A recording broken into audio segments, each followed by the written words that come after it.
চিকিৎসা গাফিলতিতে রোগী মৃত্যুর অভিযোগে উত্তেজনা ইসলামপুর মহকুমা হাসপাতালে। বুধবার রাতে বিষক্রিয়ায় অসুস্থ চিকিৎসাধীন এক মহিলার মৃত্যুর পর এই পরিস্থিতি তৈরি হয়। পুলিশ জানিয়েছে মৃতার নাম শমীমা বেগম, বয়স 20, গাইশাল 2 নম্বর পঞ্চায়েতে চারগাছিয়া মাকুয়াগাঁও এলাকার বাসিন্দা।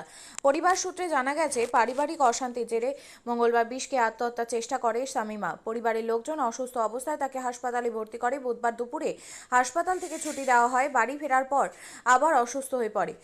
বুধবার রাতে ফের হাসপাতালে ভর্তি করা হয়। চিকিৎসা চলাকালীন রাত 11:15 মৃত্যু হয় শমীমার। এই ঘটনায় চিকিৎসা গাফিলতির অভিযোগ তোলা হয়েছে। পরিবারের অভিযোগ, পুরোপুরি সুস্থ না হতেই তড়িঘড়ি ছুটি দিয়েছিল হাসপাতাল কর্তৃপক্ষ।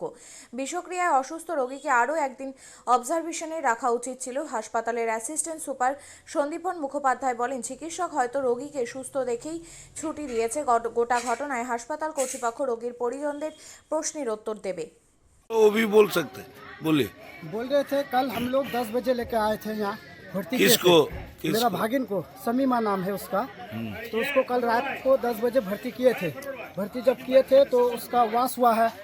वास करने का बाद कौन चीज का हुआ हुआ? वो भोजन खाया था। अच्छा, भोजन खाया था तो इसको कैसे पता चला आप लोग को जो भोजन खाया था? आप लोगों को कैसे पता चला? भोजन हम लोग देखे कि उसका मुंह में लगा हुआ है। ठीक है, मुंह से उसका बास आ रहा था भोजन का। तो हम लोग सोचे कि भोजन खाया है। तो हम लोग हॉस्पिटल में लेके आए हैं। हॉस्पिटल में लाके उसको मैंने डॉक्टर को बोले ऐसा बात है, तो डॉक्टर भर्ती किया है। भर्ती करने का बाद उसका वास किया है। वास करने का बाद 1 घंटा बाद जब बेड तो मिला नहीं, नीचे नीचे सुला दिया। सुलाने का बाद उसका सीने में थोड़ा जलन हो रहा था। सीने में थोड़ा जलन हो रहा था तो नर्स को हम जाके बोले कि नर्स, उसके सीने में थोड़ा जलन सा महसूस हो रहा है, उसके लिए कोई दवाई मिलेगा? तो वो बोला चुपचाप बेड में बैठो, अगर ज़्यादा बोलोगे तो रिफंड कर देंगे, मेडिकल कर देंगे। तो बोले मैम हम क्यों नहीं। उन्होंने यहाँ से नर्स लोग हाँ, जो है हाँ। वो लोग बोला? हाँ, वो लोग बोला है अच्छा। कि रिफंड कर देंगे, ज़्यादा बोलोगे ज्यादा बोलोगे तो रेफर कर रिफर देंगे। कर देंगे। अच्छा। तो हम बोले मैम अभी अगर रिफर कर देंगे तो मेडिकल यहाँ से कम 70-80 किलोमीटर दूर है, तो जाते जाते पेशेंट का मेरा अवस्था खराब हो जाएगा। ठीक। उसके बाद हम लोग को 12 बजे बोला कि तुम लोग बाहर जाओ। बाहर उस टाइम हमको निकाल दिया। रात को 12 बजे? हाँ, रात के 12 बजे हम लोग को निकाल दिया। अच्छा, उसके बाद क्या हुआ? उसके बाद फिर सुबह आए, हम लोग देख के गए तो उस टाइम कुछ नहीं बोला। जब हम लोग चला गए थे, मेरा बहन अकेला था, उसको 12 बजे बोला कि तुम लोग चला जाओ, तुम लोग का छुट्टी हो गया। उस समय पेशेंट कैसा था? उस टाइम पेशेंट का तो कंडीशन सीरियस ही था। उसका सीरियस ही कंडीशन था। आपको कब पता चला गया कि ये आपका पेशेंट जो है वो गुजर गया? हम लोग अभी मोटा मोटी 9:30 बजे हम लोग को फोन किया है कि ये ऐसा ऐसा बात है। हम लोग हॉस्पिटल लेके आए। कब? 9:30 बजे? आज रात में? आज रात को, यानी आज 7 तारीख को। 7 7 तारीख को लेके आए और 10 बजे लगभग डॉक्टर बोल रहा है कि ये डेथ हो गया है। अच्छा, तो कैसे हुआ, क्या हुआ, ये सब कुछ नहीं बताया? ये सब पूछने जा रहे हैं तो बोल रहा है फिर ये डॉक्टर बताएगा। डॉक्टर किसको पूछेंगे? वो नर्स से पूछ रहे तो नर्स बोल रहा है डॉक्टर से पूछो, डॉक्टर तो है ही नहीं, तो किससे पूछेंगे? आपका नाम? मेरा नाम मोहम्मद मुस्तकिम। আপনি একটু উত্তেজনা সৃষ্টি হয়েছিল, তারা বলছেন যে আগে কেন রিলিজ করে দেওয়া হচ্ছে, কি ম্যাটারটা রয়েছে একটু যদি। ম্যাটারটা হয়েছে পেশেন্টটা গতকাল রাতে ভর্তি হয় পয়জনিং নিয়ে।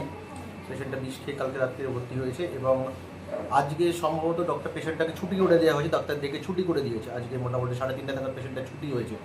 এবার ডাক্তার কেন ছুটি করেছে? ডাক্তার সাধারণত ছুটি করে পেশেন্ট ভালো থাকলেই হয়তো ছুটি করে, সেই হিসাবে হয়তো ছুটি করেছে। উনি হয়তো নিশ্চয়ই সেরকম কিছু পেয়েছে যে পেশেন্টটা ভালো আছে, হয়তো ছুটি পেয়ে। যেটা আমার ঠিক এই মুহূর্তে বলা ঠিক হবে না, কারণ আমার কাছে বিএসটিটা নেই। তবুও যেটা ফাইন্ডিং সেটা হচ্ছে যে পেশেন্টটাকে ছুটি করা হয়েছে। কোনোভাবে হয়তো পেশেন্টটা আজকে আবার খারাপ হয় এবং আজকে 10টা নাগাদ করে পেশেন্টটা আবার ভর্তি হয়েছে। ভর্তি হওয়ার পরে পেশেন্টটা 11:15 নাগাদ পেশেন্টটা মারা যায়। এইটা ঘিরেই ওনাদের একটা উত্তেজনা, ওনাদের প্রশ্ন যে পেশেন্টকে কেন ছুটি দেওয়া হলো, সেই নিয়ে একটা ওনারা প্রশ্ন চিহ্নিত করে দিয়েছে আমাদের চিকিৎসা ব্যবস্থার কাছে, যে কেন এটা করা হয়েছে, কী কারণে, তাদের কী দেখে ছুটি করা হয়েছিল। এই জবাবটা আমি এই মুহূর্তে দিতে পারলাম না, কারণ 1 নম্বর হচ্ছে গতকাল এর আগের যে ভর্তিরা তার বিএসটিটা আমার কাছে এই মুহূর্তে নেই এবং ডাক্তার এই সময় উপস্থিত নেই। তো ওনাদের আপাতত বুঝিয়ে পেশেন্ট বডিটাকে আমি মর্গে রাখা হলো, কারণ এটা ডেফিনেটলি পিএম হবে। এবং কালকে সকালবেলা একটা অ্যাডমিনিস্ট্রেটিভ মিটিং ডাকা হয়েছে, যেখানে সুপারিনটেন্ডেন্ট এবং ট্রিটিং ডক্টর থাকবে, যেখানে থেকে ওনাদের যা প্রশ্ন সেটা আলোচনা করে বিস্তারিত ওনাদের ক্ল্যারিফাই করা হবে। স্যার, একটা বিষয় যেটা বলছিলাম স্যার, যে ওনাদের স্টেটমেন্ট আমরাও এর আগে কভার করেছি এবং ওনাদের যেটা মানে মেন বক্তব্য হচ্ছে যে ওনাদের কাছে একটা লোকালি কনসেপ্ট রয়েছে যে পয়জনিং কেস মানে উইদাউট অবজার্ভিং 72 আওয়ার্স কি করে রিলিজ করা হলো, এই বিষয়টা ওনাদের এই কাছে। বিষয়ে আমি নন মেডিকেল পার্সন, আমার ঠিক বলাটা ঠিক হবে না যে এটা পেশেন্টটা 72 ঘন্টা থাকবে না 48 ঘন্টা থাকবে বা কী হবে। এটা ডাক্তার দেখে ছেড়েছে, যে ডাক্তার দেখে ছেড়েছে তারই এই বিষয়ে সে কী দেখে পেশেন্টটাকে ছেড়েছে। দেখুন এটা সাধারণত আমি একটা যদি সাধারণ লোক হিসাবে বলি, সাধারণত ডাক্তাররা পেশেন্ট ভালো না থাকলে ছুটি দেয় না। এই বিষয়টা আমি কনফার্ম বলতে পারবো তখনই যখন বেশিটা দেখতে পারবো। এই মুহূর্তে সকালে আমার বলা মুশকিল, কালকে সকালে। Thank you. বিয়ে হয়েছিল গোগ বস্তিতে, মোড়োয়া গ্যাসেল 2 পঞ্চায়েতের আন্ডারে পড়ে মোড়োয়াগাঁও, ওখানে বিয়ে হয়েছিল। কালকে রাত্রে উনি ওষুধ খেয়েছে শ্বশুর বাড়িতে। হ্যাঁ, কি করে খালো, কি ঘটনা সেটা আমরা এখনো করিনি, আমরা তদন্ত করছি কি করে খালো, কেন খালো। আজকে 1টার সময় একটা ওষুধ খাওয়া পেশেন্ট কালকে হসপিটালে ভর্তি হয়ে আজকে 1টার সময় ডাক্তার ওনাকে ছুটি দিয়ে দেয়। আমরা জানি কি একটা ওষুধ, একটা পেশেন্ট যদি একটা মানুষ যদি ওষুধ খায় 72 ঘন্টা বা 24 ঘন্টা বা 48 ঘন্টা ডাক্তার ওনাকে রাখে, কিন্তু ডাক্তার 12 ঘন্টার মধ্যেই ওনাকে ছুটি দিয়ে দিয়েছে। তারপরে হঠাৎ ওনার আবার বাড়ি যায়, 2 ঘন্টা পরে আবার ও অসুস্থ হয়ে পড়ে, পেটের খুব ব্যথা, পুরা রিয়াকশন করে গেল। উনি আসে, আবার ওনাকে হসপিটাল আনা গেল 10টার সময় রাত্রে, এখানে উনি মারা গেছে। ভর্তি কখন হয়েছিলেন, কোন দিন? কালকে হয়েছিল 6 তারিখে রাত্রে হয়েছিল। 6 তারিখে রাত 8টা বা 9টায় সময় হয়েছিল ভর্তি। আজকে 7 তারিখে 12টার মধ্যে ওনাকে ছুটি করা হয়েছে। दे सकते हैं जैसा उनके इलाके का जो प्रतिनिधि है वो बताया है, आप क्या बताएंगे, बोलिए। बात है जो देखिए, पेशेंट को कल 10 बजे भर्ती किया गया, कल रात को 10 बजे हॉस्पिटल में भर्ती किया गया था, घर में पॉइजन खाया। भर्ती करने के बाद आज उसको 12 बजे उसको रिलीज करता है। हम लोग टाइम जोड़ के देख रहे हैं कि इसका 14 घंटा हो गया। 14 घंटा के अंदर जब इसको रिलीज किया गया, ये हमारे गैसल 2 का पेशेंट है, मरुआगांव 4 पेशेंट।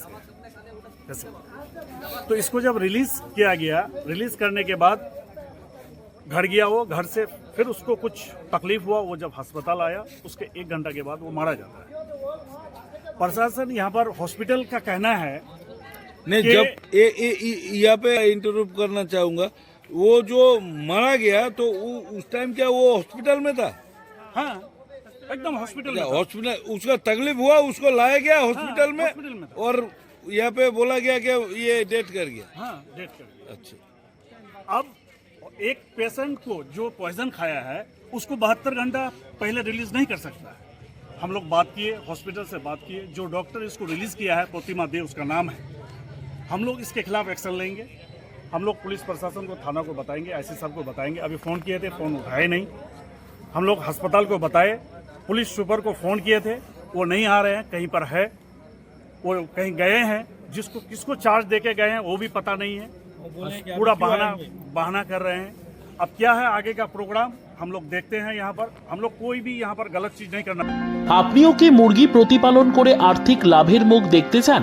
হরেক রকম প্রজাতির মুরগির শাবক লালন পালন করে বিক্রয় করে লাভবান হতে পারবেন খুব সহজেই। তাহলে আর চিন্তা নেই, আপনার জন্য প্রচেষ্টা নিয়ে এসেছে সেই সুযোগ।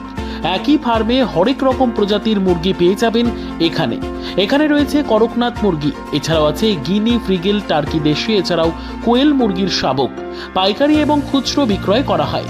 যারা মুরগি পালন করে লাভবান হতে চান তাদের সকলকে আহ্বান জানাই আমরা।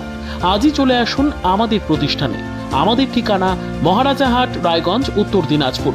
মোবাইল নম্বর 8250428960, 8145717292, 9907063902। শিক্ষাই জাতির মেরুদণ্ড। ছোট ছোট শিশুদের প্রাথমিক শিক্ষা পরিপূর্ণ না হলে আগামীতে সেই শিশুরা সঠিক পথে চলতে গিয়ে হোঁচট খায়। শিশুদের এই শিক্ষার প্রয়োজনীয়তাকে সামনে রেখেই গত 1 বছর ধরে পরিষেবা দিয়ে চলেছে জিনিয়াস এডুকেয়ার একাডেমি। শিশুদের অত্যাধুনিক শিক্ষায় শিক্ষিত করে তোলার একমাত্র বিশ্বস্ত প্রতিষ্ঠান এই একাডেমি। এখানে অভিজ্ঞ শিক্ষক শিক্ষিকা দ্বারা যত্ন সহকারে মাতৃভাষা বাংলা মাধ্যমে পড়ুয়াদের শিক্ষা দেওয়া হয়। একেবারে খেলার ছলে বিনোদনমূলকভাবে বাচ্চাদের এখানে পাঠ দেওয়া হয়।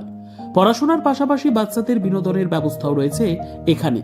তাই আপনার বাচ্চাকে ছোট থেকে অভিনব শিক্ষায় শিক্ষিত করে মানুষের মতো মানুষ করে তুলতে হলে এই শিক্ষা প্রতিষ্ঠানের উপরে ভরসা করতেই হবে। আমাদের ঠিকানা জিনিয়াস এডুকেয়ার একাডেমি, স্থান ঘুঘুডাঙ্গা মোড়, পোস্ট ভূপালপুর, রায়গঞ্জ, উত্তর দিনাজপুর। মোবাইল নম্বর 9563630109 অথবা 7029042308।